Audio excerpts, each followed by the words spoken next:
Previously on Battle 360. The last great carrier battle ended in disaster for the Japanese. But the enemy is still formidable and still has a trick up his sleeve. The imposing Japanese surface fleet is steaming headlong toward American forces in Leyte Gulf.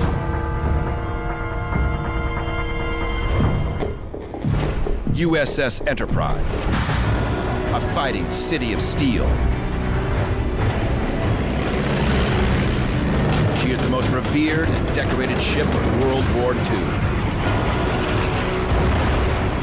On this 360-degree battlefield, where threats loom on the seas, in the skies, and in the ocean depths,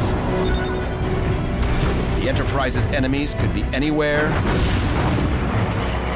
and everywhere.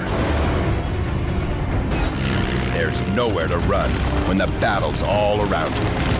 Battle 360, USS Enterprise, Battle of Leyte Gulf.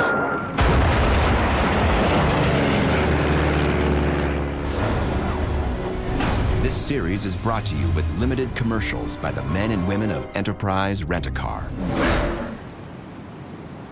Daybreak, October 24th, 1944.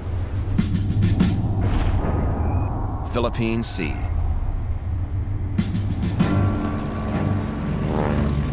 "12 scout bombers and 16 Hellcat fighters launch from USS Enterprise. Their mission: search the waters southwest of Leyte Gulf.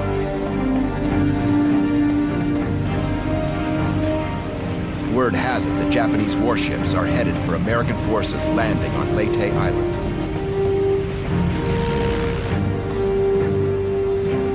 The warships are likely to include Japan's 2 super battleships, Musashi and Yamato, the biggest in the world.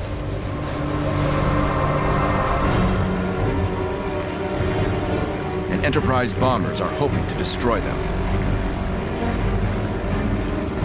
The bomber pilots are also eager to finally kill the last enemy carrier to take part in the Pearl Harbor attack. The Zuikaku, sister ship Shokaku, recently met her fate at the Battle of the Philippine Sea.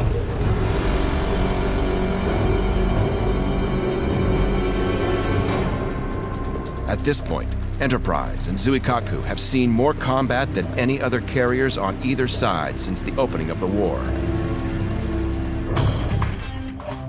Bill Norberg, a 23-year-old captain's yeoman from Massachusetts, has been aboard since those earliest days. We have some a kind of a checker game going on, I would say, between ourselves and the enemy there. The Shokaku and the Zuikaku were sister ships. We in the Yorktown and we in the Hornet were sister ships. And so many times we met during the war. Now, at 8 a.m., as Enterprise flyers reach the Sulu Sea, they scan the ocean surface meticulously for enemy vessels.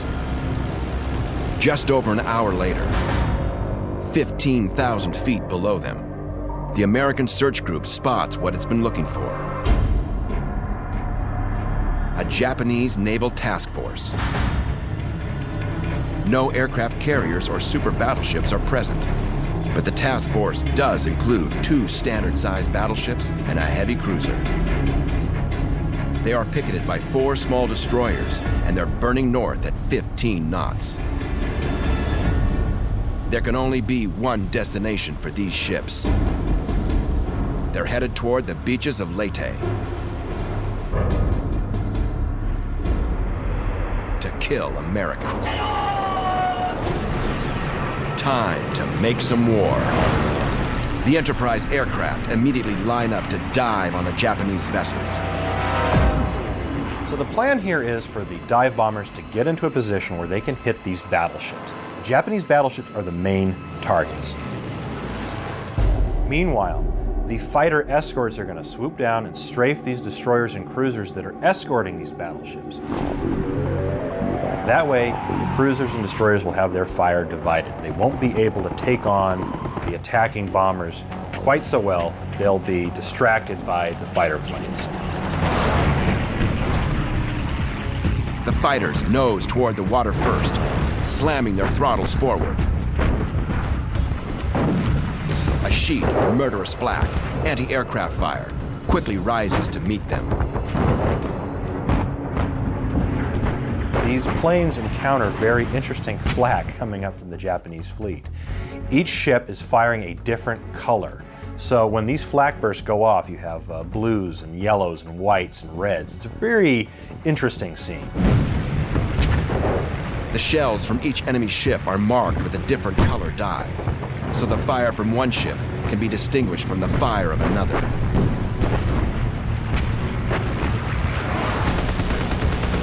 Slicing through the heavy flak, the Hellcats blister the cruiser and destroyers with 50 caliber machine gun fire and 5-inch rockets. Seconds behind them, the Enterprise dive bombers, Curtiss Helldivers, scream downward toward the battleships.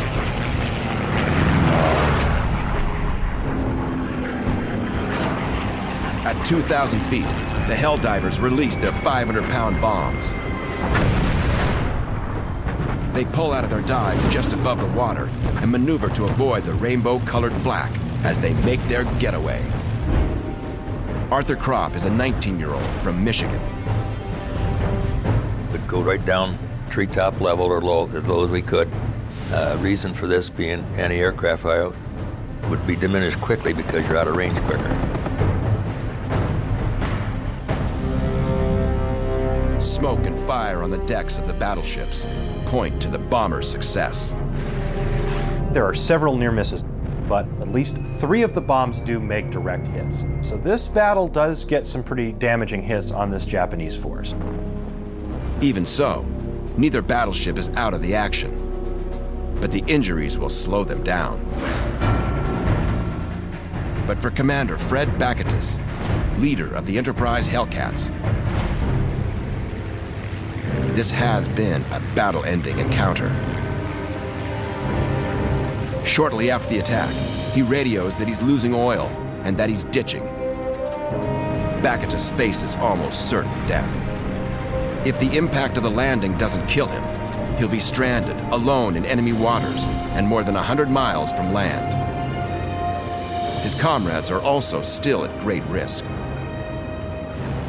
While they think they've struck a major blow to the enemy attack force,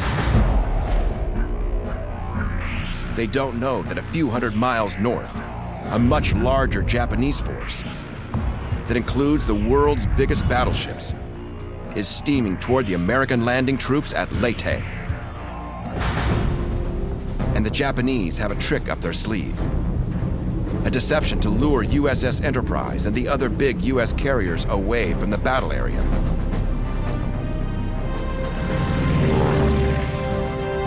And it just might work.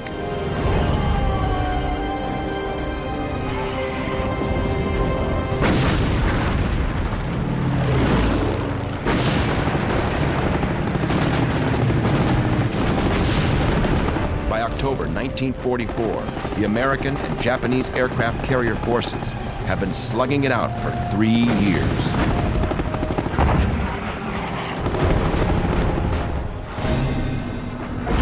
Midway,